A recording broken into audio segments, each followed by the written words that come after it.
Neste vídeo, dando continuidade à matéria, nós vamos falar sobre a oferta e o equilíbrio de mercado.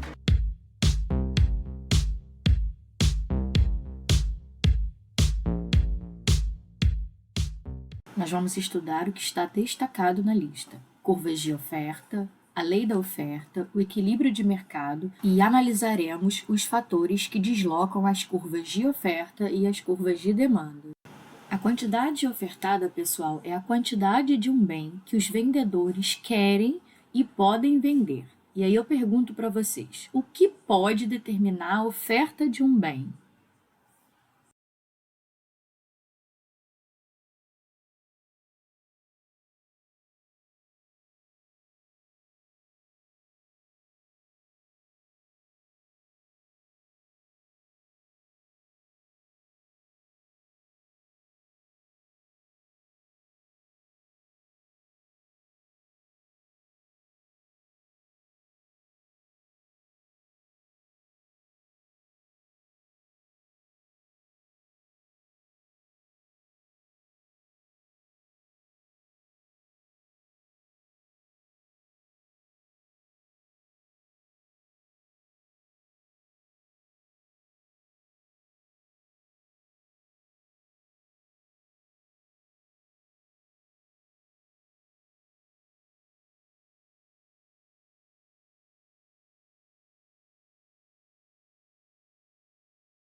Bom, pessoal, eu tenho certeza que vocês pensaram em inúmeros determinantes. Aqui eu estou listando os principais determinantes da oferta.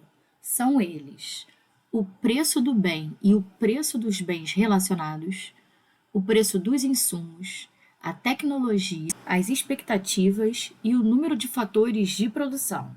Agora eu posso representar essa oferta de forma matemática, como vocês estão vendo aí na tela. O de x representa a quantidade ofertada do bem x, P de x, o preço do bem x, P1, P2 até Pn-1, o preço dos outros bens. P1 até Pm representa o preço dos fatores de produção. T representa a tecnologia, M os números de fatores de produção e N o número de bens.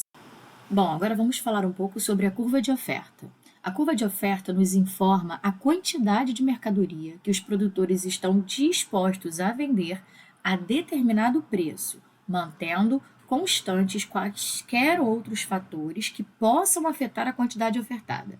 O eixo vertical do gráfico mostra o preço da mercadoria, medidos em unidades monetárias. Esse é o preço que os vendedores recebem por determinada quantidade ofertada. O eixo horizontal mostra a quantidade total ofertada, medida em unidades por período. Pois bem, caros alunos, vamos voltar ao exemplo do Menkil, da sorveteria. Como vocês podem observar, ao preço de 50 cents, ninguém quer oferecer sorvete. Ao preço de $1, apenas há oferta de uma unidade, e assim por diante. A $3, há uma oferta de 5 unidades. Dadas essas relações entre preços e quantidades, podemos traçar o gráfico que vocês estão vendo aí na tela. Ele é positivamente inclinado porque quanto maior o preço, maior é a oferta. Pois bem, pessoal, a lei da oferta afirma que tudo mais mantido constante, a quantidade ofertada do bem aumenta quando o preço do bem aumenta. E a curva de oferta é uma linha positivamente inclinada relacionando o preço e a quantidade ofertada. Agora eu vou analisar o que acontece com a oferta de X quando os preços dos insumos se modificam. Bom, pessoal, quando o preço dos insumos aumenta, a produção fica menos lucrativa e as empresas ofertam menos produtos. A relação é o seguinte: quando o preço do insumo sobe, a quantidade ofertada tende a cair. Eu quero que vocês se atentem às limitações. Tudo mais tem que permanecer constante, ok? Seguindo com a teoria, vamos analisar o que acontece com a oferta do bem X quando há uma modificação na tecnologia.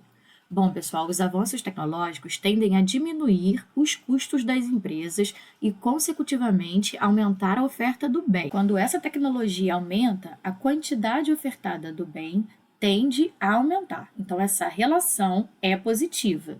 Bom, pessoal, as expectativas com relação ao futuro podem afetar a oferta de um bem ou serviço hoje.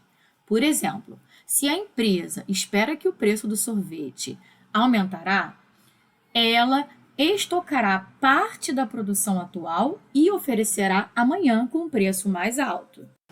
A oferta de mercado, caros alunos, é dada pela soma das ofertas individuais.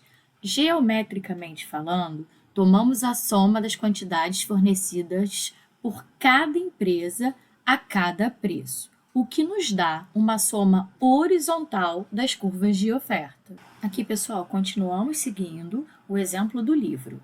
Nesse exemplo, temos duas sorveterias, sabor gelado e tropical. Então, a oferta de mercado é a soma das ofertas individuais, das ofertas das duas sorveterias.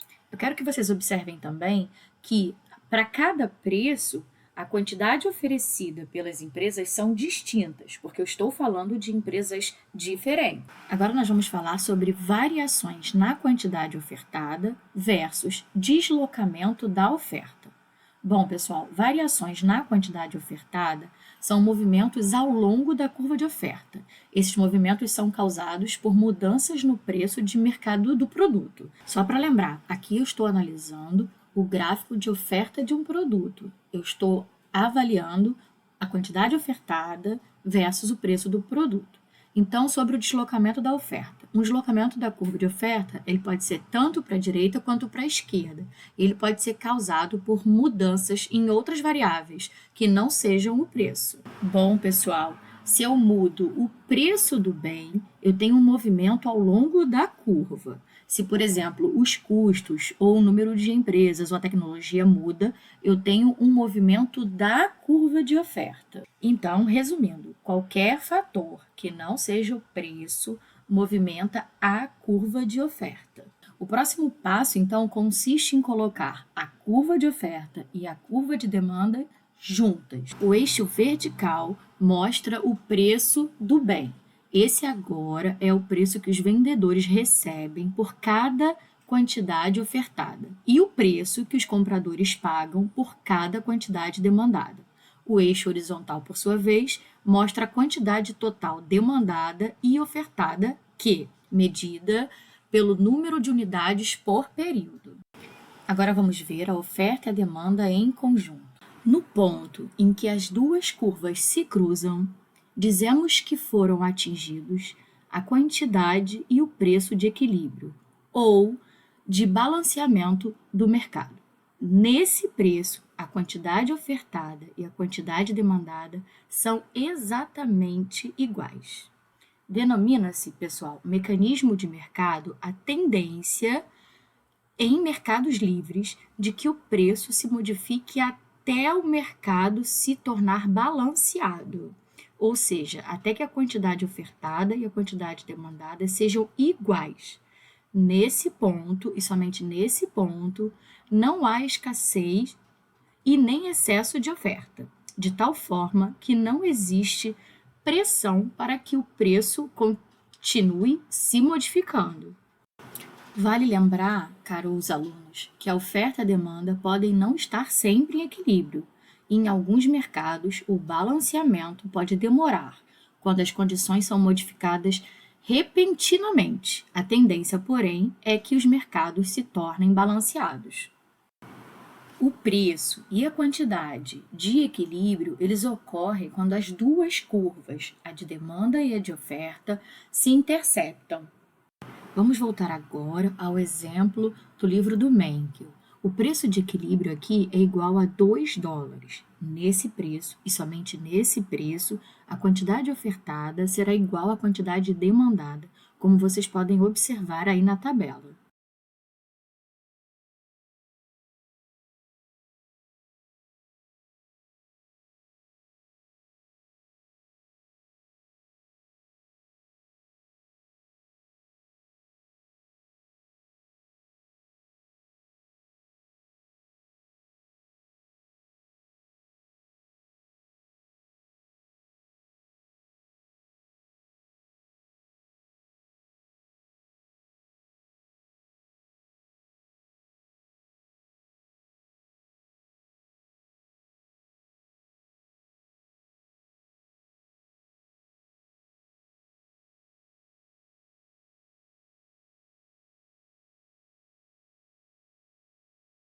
Bom, e ao preço de 2 dólares e 50 cents, eu tenho um excesso de oferta.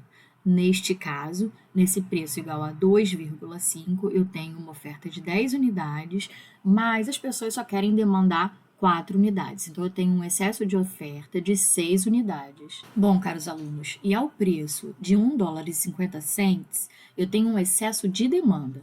A esse preço, eu tenho uma demanda de 10 unidades, mais uma oferta de 4. Então, nesse mercado, faltam 6 unidades.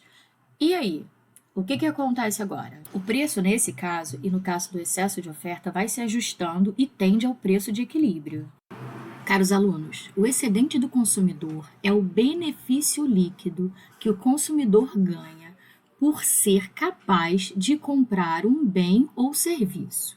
É a diferença entre a disposição máxima a pagar por parte do consumidor e o que ele efetivamente paga. Trata-se de um conceito útil, particularmente na área de tributação, para avaliar a capacidade de pagamento dos contribuintes, e na área de economia internacional para avaliar os ganhos e perdas no comércio. O excedente do produtor é o ganho de bem-estar pelo fato do produtor receber no mercado um preço maior que aquele mínimo que viabilizaria a sua produção. Porque esse preço merece ser chamado de preço de equilíbrio. O argumento usual é que, a qualquer preço pelo qual a demanda não seja igual à oferta, alguns agentes econômicos acharão interessantes alterar unilateralmente o seu comportamento. Por exemplo, caros alunos, considere um preço em que a quantidade fornecida exceda a quantidade demandada de um determinado produto. Nesse caso, algumas empresas não poderão vender toda a sua produção. Ao cortar a produção, essa empresa pode economizar em custos e não perder nenhuma receita, aumentando assim os lucros. Portanto, esse preço não pode ser um preço de equilíbrio, certo? Bom, chegamos ao fim de mais uma aula. Espero que vocês tenham gostado e até o próximo.